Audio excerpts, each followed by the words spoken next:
Jai Mahamaya Ki Jai. In our last discourse, we saw the beginning of the war between Mahisa and his forces and the Devas and their forces. And we'll go ahead. Chapter 6. Vedavyasa said, O king, on the demon Tamara becoming unconscious, Mahisa became very angry and raising his club came up before the Devas and said, Devas, O ye powerless like crows, excuse me, wait with one stroke of the Gada, my club, I will kill you. Thus saying, the powerful Mahisa swelled with pride, seeing Indra before him, mounted on his elephant, instantly struck him on his arms. Indra again lost no time and struck violently with his thunderbolt and cut the demon's Gada into pieces and came up very close to him, wanting to strike at him.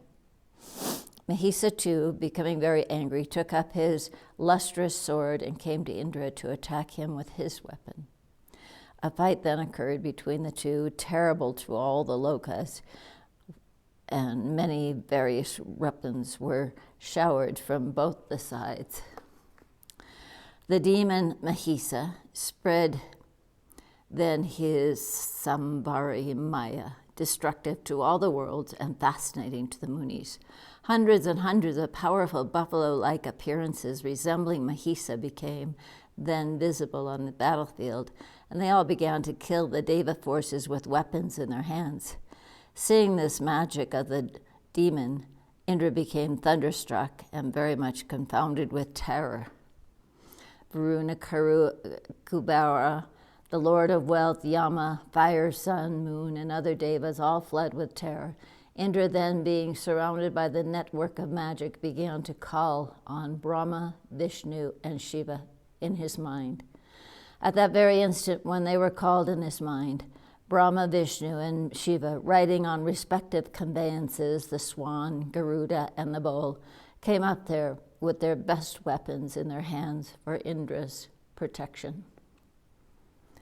Vishnu, seeing the play of that fascinating magic, hurled his bright discus and caused the magic to vanish at once. Seeing the three, the creator, the preserver, and the destroyer, the demon Mahisa came up there with his club tipped with iron. It's called a paraga, desirous to fight with them. Then the general Kiksura, Ugrisa, Trinetra, Baskala, and Haka, and other warriors of the demons came up to fight. Those proud demons, clad in armor and mounted on chariots with bows in their hands, besieged the Devas like a tiger attacking a heifer. Then those demons, swelled with pride, began to shower on arrows after arrows the Devas. And the Devas, too, began to do the same, desiring to extirpate them. The general Adhaka came up to Hari, drew his bow with great force up to his ear, and shot at him 5 sharp arrows tipped in poison.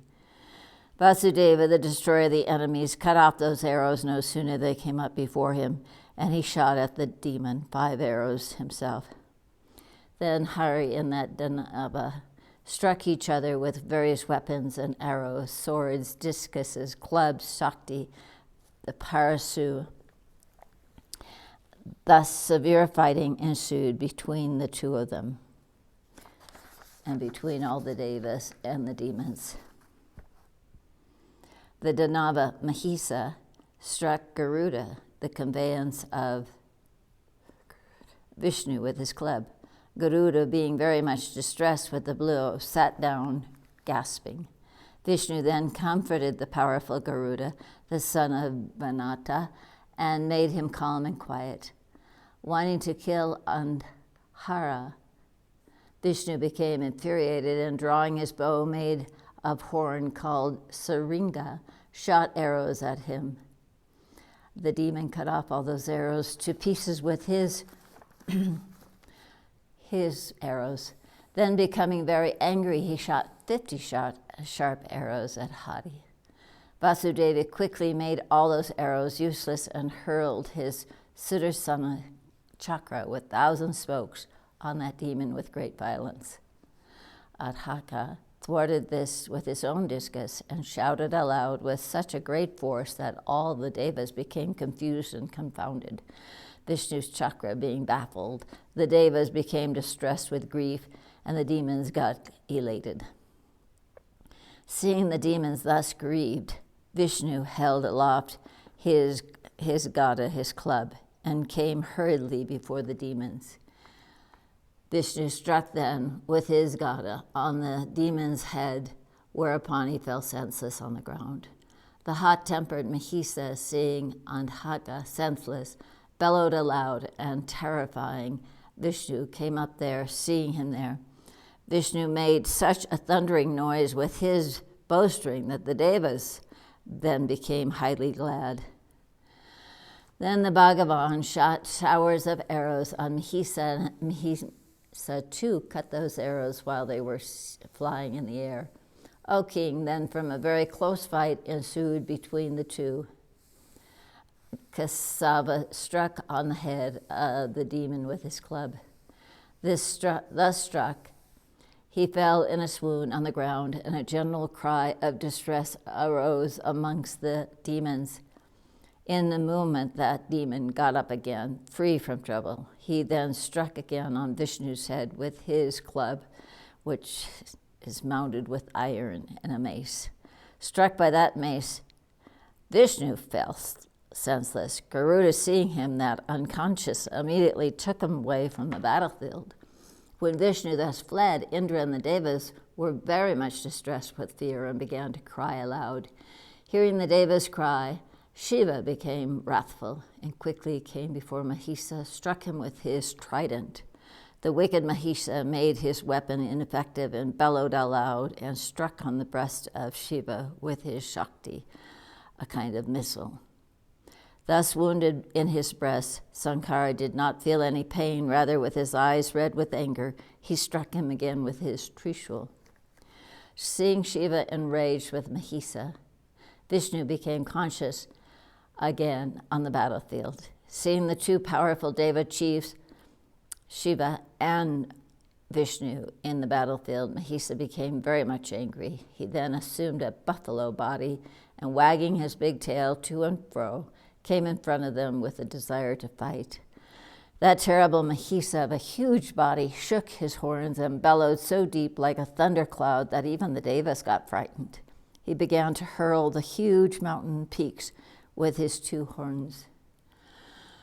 The two powerful Devas, Shiva and Vishnu, began to shoot at the Danava deadly arrows after arrows.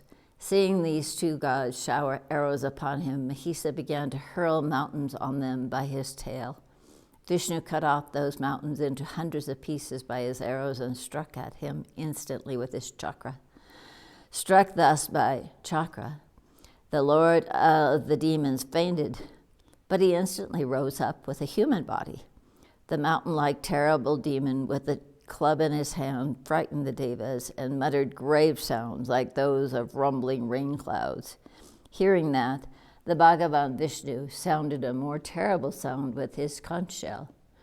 Hearing the sound of that conch shell, the demons were struck with terror, and the ascetic rishis and devas became exalted with joy. Here ends the 6th chapter, the 5th book on the Deva and the demons fighting in the Srimad Devi Bhagavatam of the Mahapurana of 18,000 verses by Maharishi Veda Vyasa.